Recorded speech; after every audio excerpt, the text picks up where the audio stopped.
What's up, Misfits? Today we are looking at the philosophy of God, not theology. And we're going to look at through a lot of research that I've done, if it's possible to definitively prove that another realm, such as a supernatural realm, where supernatural beings exist.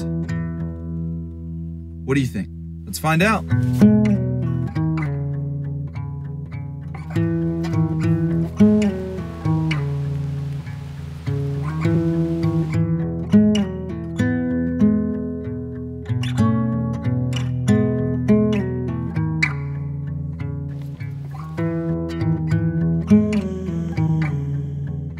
Alright guys, so it is extremely windy up here and I didn't take that into account. And so I am in sort of a cave type thing. I'm not really, yeah.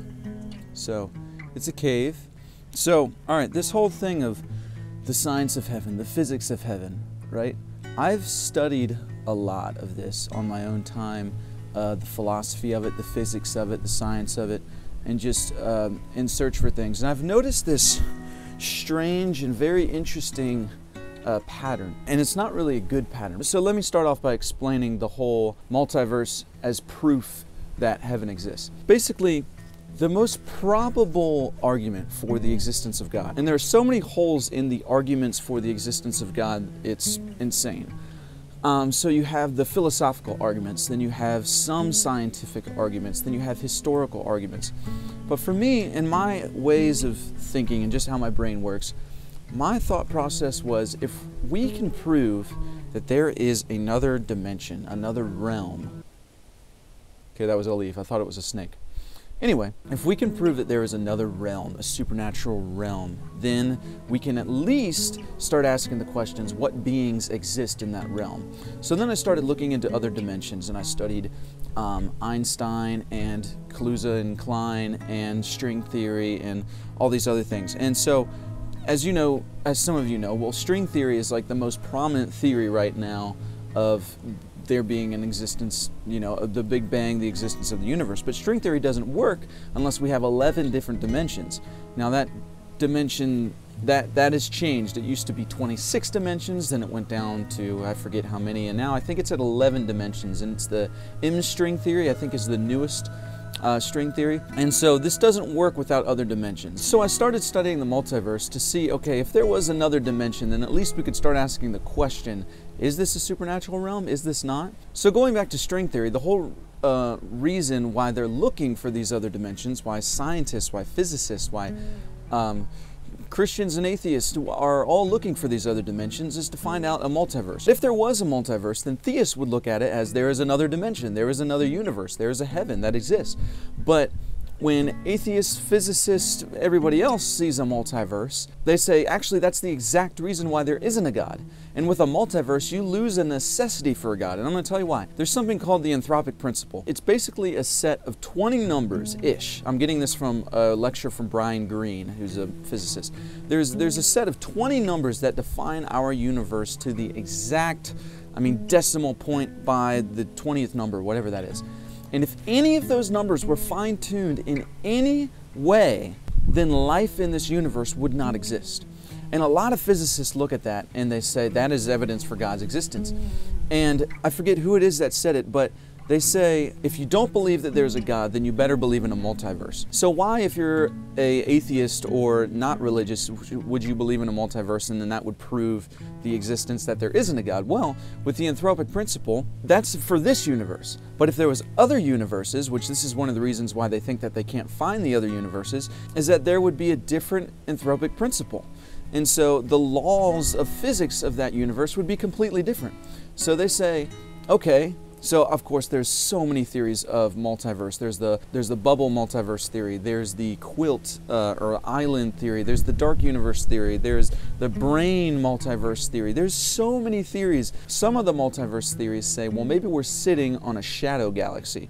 And so there are multiverse theories which say that the multiverse is right where we are right now, which for Christians they would say, well, that proves that there's a heaven. But for atheists it proves the exact opposite, because if another universe was found, they would have a different Anthropic Principle.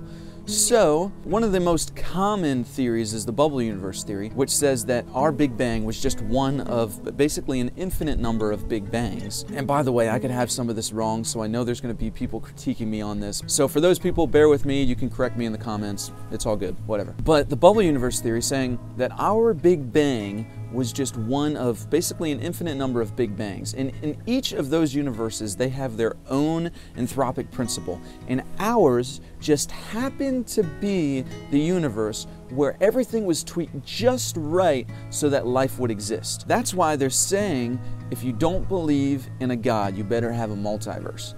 But at the same time, if a multiverse does exist where they are exploring that there are different dimensions, they are still just theories, but they're getting more and more as, while studying particle physics, quantum entanglement even, which is super interesting. I should make a video about that, that they are finding other dimensions. So, and of course the M theory, string theory, says, you know, for that theory to be able to be proven, you need 11 different dimensions. So now wrapping all of this up, going back to the title of this video, does a multiverse prove definitively the existence of a heaven? No. No, it does not. It doesn't because of the interesting disagreements that it's like, if a multiverse was proven, then theists would look at it and say, well, there is proof that there is a heaven, there's another universe. But if atheists look at it, then they say, well, no, that's proof that there is not a heaven. There is a not. With a multiverse, you lose a necessity for a God. So that's why a multiverse does not prove that there is a heaven. But the science behind it is really, really interesting. Now, the argument that I've noticed in these disagreements, because it's the same exact argument, but it's just different views, it's different ideas. So, like I said at the beginning of this video, the most probable argument for the existence of God would be if there was a supernatural realm. Now, there are many holes in that argument, but the most probable would be if there was a supernatural realm, and people claim to experience the supernatural realm. People claim to witness, see it, touch it, feel it, all of these things. But the thing is, all of those experiences, from an atheist standpoint, all of those experiences are subjective. Now, a guy like Jordan Peterson says, you know, well, there has been non-definitive evidence with psilocybin and psychedelic drugs for people experiencing other dimensions and other things. So a theist might look at that and say, well, there you go. But an atheist might look at that and say, no, you didn't experience anything, you were just on drugs. And so I see this disagreement that nobody's really caught it. And you can correct me on this if I have missed it and if somebody else has brought this up. But if theists were to prove that there was a supernatural realm, that you could scientifically examine it, right? Then atheists would look at that and say, well, you can examine it, therefore it's science, therefore it's natural, therefore where's a God in that? And maybe I could be wrong about this, but I don't see there being an agreeing argument, even if there is a supernatural realm, even if all of this, even if God and everything does exist, I don't see there being a solid, definitive argument ever for the existence of a God. Because from my conversations with my dad and from what I understand about what I've read in the Bible and through all my research, God only reveals himself to people subjectively to let them know that he loves them. Unless Jesus himself were to come back and objectively show himself to the world, not just in a small group of people like he did when he raised from the dead. Some people, you know, question, did that actually happen? I have not done enough research on that to know, but I am aware of Lee Strobel's Case for Christ book that I have not read yet. But not just in a group of people revealing himself, but to the world, actually like a definitive argument. I don't see it happening. So I always see there being disagreements. I always see there being disagreements between theists and atheists. And I don't really think there's going to be any definitive, objective arguments that say there is a God, he exists, and there is a heaven, and all of this. I think that God reveals himself subjectively. And so if you really want to know if God exists, then there is that step of faith. In not just in Christianity, in every religion, there's a principle of faith that philosophers and physicists and atheists, they say faith is fallacy. And yes, they're right. Faith is complete fallacy. Faith is, I mean, it's absurd. It's crazy. There's so many stories in the Bible that are just insane, and faith is fallacy. But the principle still stands that the people that I'm aware of that have encountered a supernatural realm, none of them have encountered it without taking a step of faith.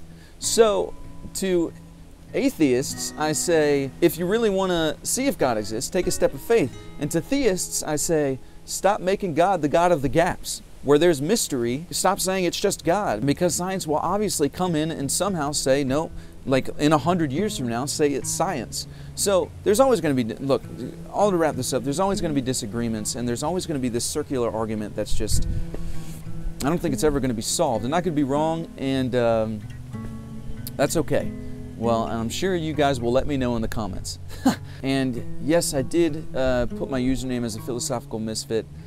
Because I do love studying philosophy. I do love studying the philosophy of religion and physics and science and all that. So I figured I should start talking about this stuff since I've done a lot of research over the last year, and like I feel like maybe I'm starting to know what I'm talking about.